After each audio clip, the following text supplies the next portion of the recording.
Are you ready to boost your confidence when selling so you're able to close more deals? Nikki Rausch will show you how to build a foundation of skills and a mindset that creates sales success without feeling pushy or salesy and without fear of rejection. She is a sales strategist and coach with more than 25 years of sales experience and is master certified in neuro-linguistic programming.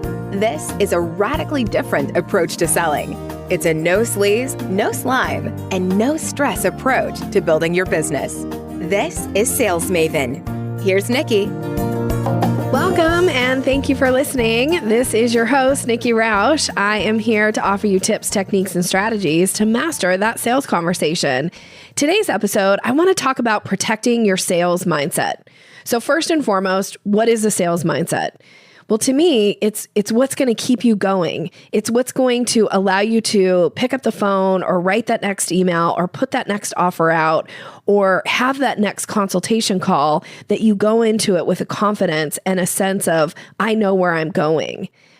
And the reason that I want to talk about protecting it is because there are a lot of little things that can happen, some little, some big, that can really kind of put some like chinks in that armor, that sales mindset that will cause you to not want to pick up the phone, to not want to put an offer out to your list, to not post something on social media, or to not even want to initiate a consultation with somebody because you're feeling a little like, oh, I kind of feel not great about myself. And a lot of times I find that these things come from kind of outside influences. And this is why over the years, I have found being very protective of my mindset has really served me. Now, flip side, I will say that some people will probably describe me as guarded and not open to feedback. I actually love feedback, but I have gotten really clear on who's allowed to give it and when. And it's my decision. It's my choice. And I know that I need this for myself in order to keep myself resilient, to be able to put that next offer out, even though there's a chance that somebody might send me a snarky message back, or to initiate that conversation with somebody who I'd really like to work with, even though they might say no. I have to be in this place of resiliency. And when I'm not, that's when I want to go hide. That's when I want to find other things to do in my business that don't generate revenue. And I know that you're here listening because you want to generate revenue. You want to make a bigger impact in the world. And that means attracting your ideal clients. That means putting yourself out there. Because anybody who thinks I'm just going to put up a website and people are going to flock to it and they're just going to pay me money, like that's not how business is built. And anybody who's trying to sell you that story, run in the other direction, because that's just not how business is built. You don't just put up a website and people just start flocking to it. You have to put yourself out there. And in order to continue to put yourself out there, you want to protect that mindset. You want to take care of it. So there are a couple things that I would recommend that you think about when you're deciding who is going to be allowed to have access to you and your sales mindset to give you feedback. So there's kind of four things. One is that I know that if somebody wants to give me feedback, I need to be in a place of resiliency. And there are times that I have learned over the years that I am not.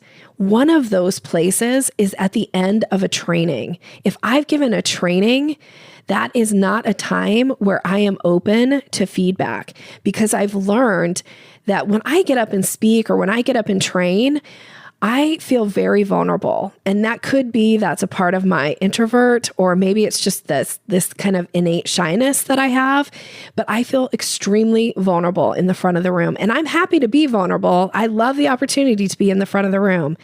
But when I come off stage or if I stop teaching something, I've learned that if somebody comes right up to me and starts giving me some feedback, even if it's not bad feedback, even if it's like okay feedback, man, that can really crush my soul. And again, I've learned this over the years. So now I'm really clear with who can give feedback and when. And if somebody wants to come up to me, after an event when I've spoken or after I've performed a training or, whatever it was that I've done, and they're like, hey, can I give you some feedback? I am really clear with saying, I really appreciate this.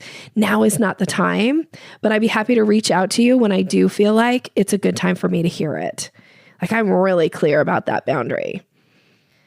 The second thing that I always think about when somebody wants to give feedback, I want to understand the motives of the person who's giving it. Because unfortunately, sometimes people's motives are not to help you. They're to make themselves feel better in some way. Or some people, this is probably not you listeners, because I don't think I attract these type of people to I think if this was you probably wouldn't want to listen to my podcast. You'd be totally turned off by me. But sometimes people come from this place of if I can hold you down, somehow that lifts me up. Those are not people that you want to be able to get into your sales mindset. Now, here's a third thing for you to think about when somebody wants to give you some feedback and you are in a place of being resilient, you feel good about their motives that they're going to give, and you decide, okay, yes, go ahead and, share your feedback with me. The third thing is decide after you hear it, do you agree or not? Because just because you're allowing someone to give you feedback, it doesn't make it true for you. Now, I would hope that they would only give something that was true for them, but it doesn't make it true for you. So it's absolutely okay to say to that person, thank you so much for your feedback. I'll take that in and think about how I feel about it. Or sometimes I'll just flat out say to somebody, I just had this happen a couple of months ago at the end of a training, somebody who actually I did not ask for training, or I did not ask for feedback in this particular case.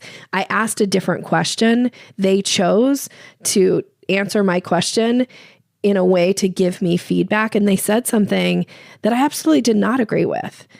And so I just said, all right, thank you for letting me know your opinion. I don't agree in this case, but okay.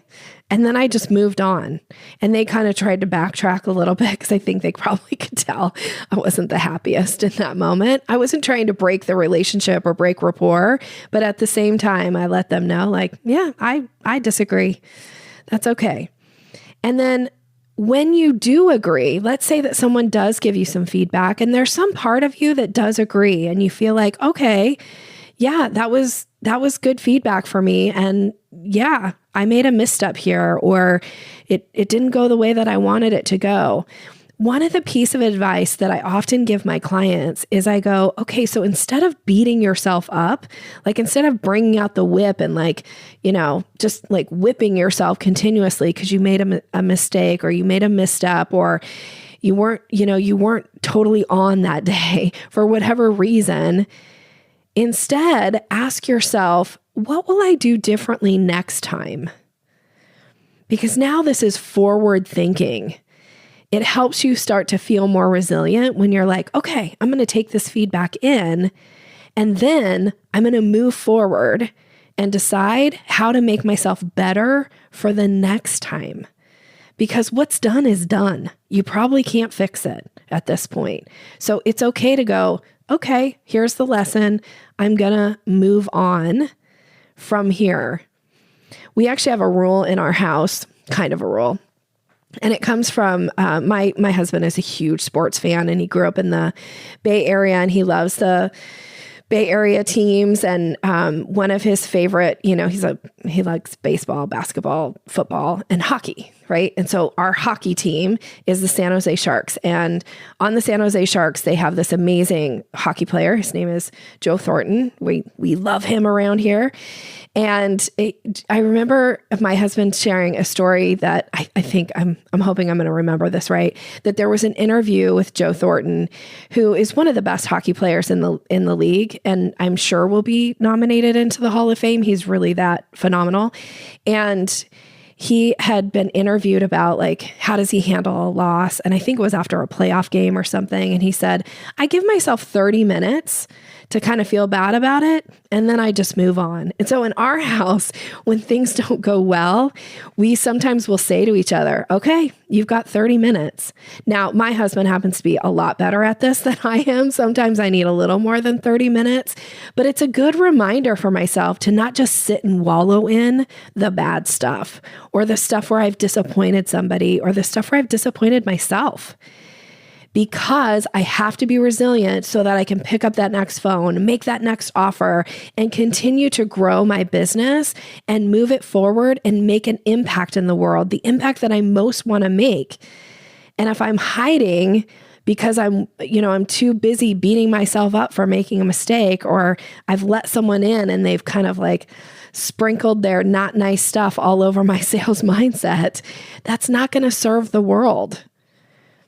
So I want to challenge you, frankly, to think about your own sales mindset and who are you letting in? And I'm going to share a couple examples with you. And then I want to leave you with something that I do before I get into every sales call. So I have a little something for you to walk away and maybe be able to incorporate into your own daily routine. But before I do that, let me share a couple examples of some times that really did help cement this idea of being really, really clear in my boundaries and who is allowed to give me feedback. When I first started my business years ago, the first example I want to share with you, when I first started my business years ago, I got asked to teach a workshop for an organization. And it was, I spent a lot of time preparing for it. I didn't really make very much money doing it. It was a good opportunity for me to put myself out there. And there were, 45 people in this room, which at the time felt like a lot. And I was nervous. I overall got really good feedback from the people in the group. And there was somebody in the room who came up and said, I'd like to have a conversation with you. And I said, just like how I teach my clients, great, let's go ahead and schedule this. I thought the conversation she wanted to have with me was about potentially hiring me. So I made a misstep here that I didn't clarify that. And it just so happened that we scheduled it for like 2 or 3 days later after the workshop. And the morning before we were scheduled to talk, my mentor of 20 some years, his name was Russ Short. Russ was my sales mentor and a very close confidant for me. You'll probably hear me talk about him a lot because I really love him and I felt so blessed to have him in my life. I lost him. He passed away a couple years ago and still kind of chokes me up to even think about not having him. He was always the person I called, and he just has been there for me. He was just there for me through my whole professional sales career, always cheering me on, always challenging me to push myself to be better. And that particular morning, Russ had called me to share with me that he had been diagnosed with cancer and that it wasn't good. So you can imagine that my mindset, I was not in a resilient place. But I like to keep to my commitments. So even though I was feeling extremely emotional and very raw, I went ahead and had this call with this woman thinking that she was interested in potentially being a client. And when we got on the phone, she said a statement that should have been like an indicator. And I will say that from now on it is. Anytime this leaves somebody's mouth, I always my huge red flag. It's like a big red flag pops up over their head and it makes me go, oh, careful, watch out. So here's what she said. I just thought you should know. And then after that, she inserted some pretty critical feedback about something that I did in the training. And what it was, I can't actually remember exactly what the statement was. She said I think this training was 3 hours. She said, in 3 hours, I made hash marks on your worksheet of how many times you said this. And she's like, you said it 19 times, Nikki. Now, I wasn't in the most resilient place. Had she said it on a day when maybe I hadn't had this conversation with Russ, if I wasn't feeling so raw, maybe I would have been like, oh, wow, I had no idea I said that a lot. Thank you so much for letting me know. And there are still things that I do say often. You probably pick them up in listening to me on the podcast. I have some common phrases. Luckily for me, they're not a bunch of ums, right? Well, hopefully, maybe better for you than me. So she gives me this feedback and it crushes me in this moment. Like I'm almost in tears. One, because all I could think about is all she did was sit in this training and focus on what I was doing that wasn't good. And she got nothing out of it. And she paid money to be here. And I was feeling really guilty about it. So even though I didn't get paid a lot of money, the organization that brought me in, they did get paid. And so I just was feeling really guilty. And I'll tell you that it really impacted me for about a week before I finally put on my big girl pants and said you know what? I should have paid attention when she said, I just thought you should know. And I also should have stopped her in this moment and said, I appreciate that you are saying this because some part of you wants to be helpful. And I just actually received some bad news. I'm not in a place to hear this right now, but I appreciate it. I wish you well. Good luck. And I would have ended the call. And, call me today and start a statement with me Nikki, I just thought you should know. I might stop that conversation right there. I just find anytime someone says, I just thought you should know, that whatever they insert after usually isn't for your benefit. It's not usually going to serve you in some way. So pay attention to those. So, lesson learned. It is totally okay to say to somebody, I'm going to stop you right there and ask you to keep this to yourself until I am in the right frame of mind to hear it. And I'll let you know when that is. Now, just because I say I'll let you know when that is, the answer could be never. I'm not obligated to go back to that person. You're not obligated to go back to that person and ask them to tear you down. So protect that sales mindset. Now, here's another one. This just happened the other day with a client who she has this amazing offer. We did a strategy session, and kind of towards the end of the strategy session, she had shared with me one of the key ways that she is able to help clients. And it was like this huge light bulb went on for me. And I hear this a lot of times when clients tell me a little bit about well, I could do this or I could do that. And I hear oh, that's the thing. That is so phenomenal. And these are the people that you want to work with. And, are you talking about this? And she was kind of surprised by my response, I think. She was like, no, I hadn't really thought that it was that big of a deal. Like most of us, we minimize the things that we're really good at that are going to make a big difference for people. So this is why you need a coach, right? To catch these moments for you. And I was like, no, I think this is awesome. And as a matter of fact, I would like for you to put together 10 social media posts. And we talked about what those could be and how she could kind of frame them out on this particular topic. And I think you're going to blow people's minds. I think you're going to get new clients immediately when you let people know that this is part of your offer.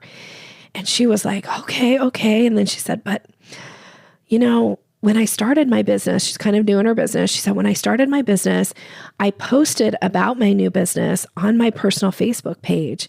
And somebody sent me a really mean message saying nobody wants to hear about your business. Nobody cares that you're selling something. And I was like, hold up. Okay, we got to protect your mindset because if that one person who wanted to be mean to you is going to keep you from moving your business forward and putting more information out there to attract your ideal clients. So you decide, but I'll tell you that if that was me, if I got to pick for you, I would say unfriend that person right now, immediately, as soon as we finish our call. Now, if that's too harsh, then unfollow. Right? You don't need to put yourself out there and allow people to have access to your mindset that don't have anything constructive or beneficial for you.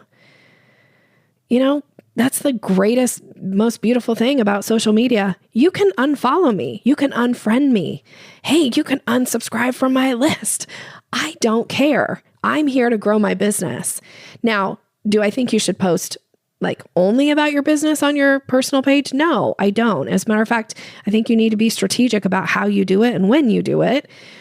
But if somebody has a mean comment, come on. Go kick rocks, fella. Move it on.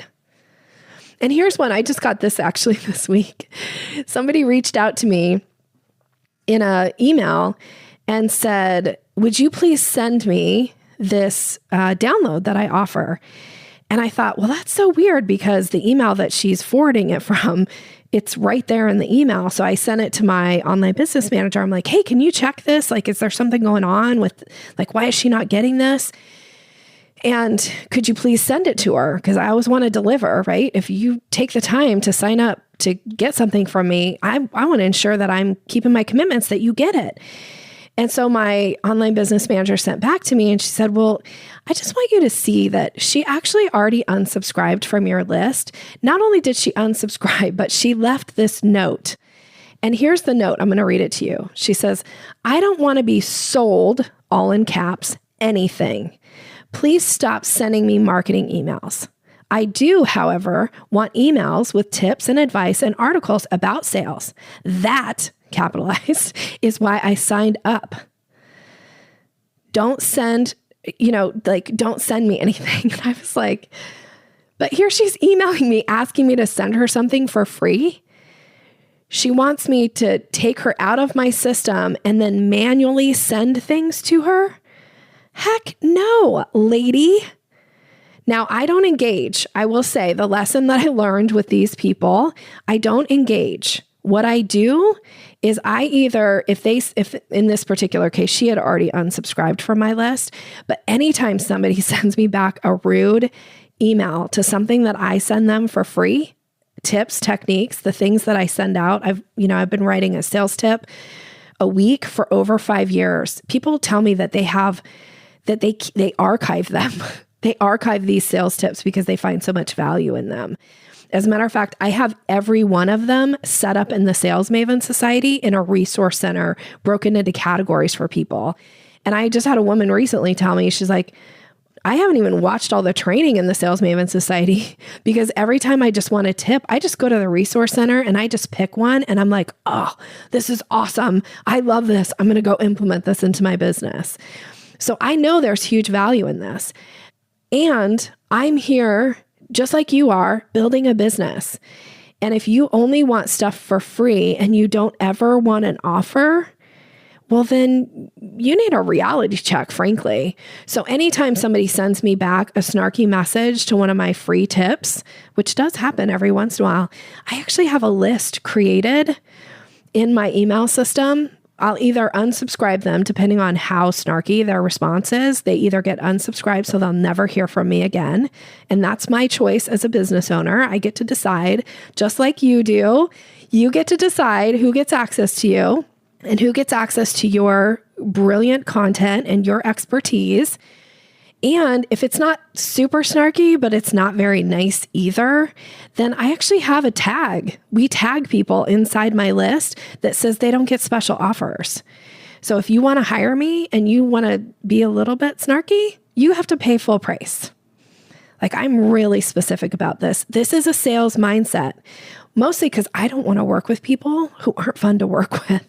I have the most amazing, brilliant clients. I mean, the group of people who are just in my community, the Sales Maven Society, they blow my mind. Frankly, sometimes they bring me to tears. They're doing amazing things. They're making a huge impact in the world. They love to learn, and they're so supportive of the community. They're supportive of me. It's just like the best group ever.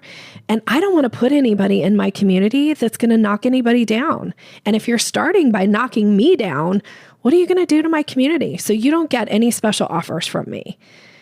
And I would recommend that you do this for yourself too. Sales mindset. You got to keep yourself crystal clear. Not everybody gets access to you. This is another reason why, and I think I talked about this in a previous episode, that I do believe also putting pricing on your website, because it cuts down on you having conversations with people who have no idea what your pricing is and then start to make you feel like your pricing is out of alignment or that you shouldn't be charging what you do, which is rarely the case. Okay, now I promised you I was going to end with a strategy, a technique that you can immediately start implementing that will help with your sales mindset. And so I want to teach you what I teach all of my clients. It's known as the NLP mandala. I learned this when I was studying neurolinguistic programming. There's a story that goes with it. You can come into the Sales Maven Society and you'll hear me tell it in the trainings because I love it so much. But just for the sake of time, I'm going to break it down, and it's 4 statements that you say to yourself. And it isn't just, you don't just say them, but you actually allow yourself to fill up in your body and feel what it feels like to have this. And I may have actually already shared this in an episode, but I want to give it to you here because it is about mindset. And mindset is so important to your success in your business. So the first thing that you say is, I'm glad I'm here. And then know, what does it feel like to be glad to be somewhere? So I'm glad I'm here. Number 2, I'm glad you're here. Think about the people that you're engaging with and be glad that they show up to talk to you. The third one is, I know what I know. Stand in your place of power and expertise. And you don't have to know everything, but you do want to be the expert and credible about your specific offer. So I know what I know. And the last one is, I care about you. So here are the 4 statements again. I'm glad I'm here. I'm glad you're here. I know what I know, and I care about you. I say this to myself before I start any training. I say it before I get on a call with a client. I said it before I got on the podcast with you. It's just something that is a part of how I show up. And it's about protecting my sales mindset of being really focused on the other person, being resilient, being my best self in this moment. So I hope that you take something away from this episode and decide, what do you need to do differently to protect your own sales mindset, to keep yourself resilient, have those boundaries. And it's totally okay to tell somebody, nope, I'm not open to feedback right now. Thanks for asking. And leave it there. All right, wishing you continued success in all that you're doing. And I want to leave you with something I share with my clients all the time. And it has to do with this: relationship first, rapport always. Have a great rest of your day. Thanks for listening to Sales Maven.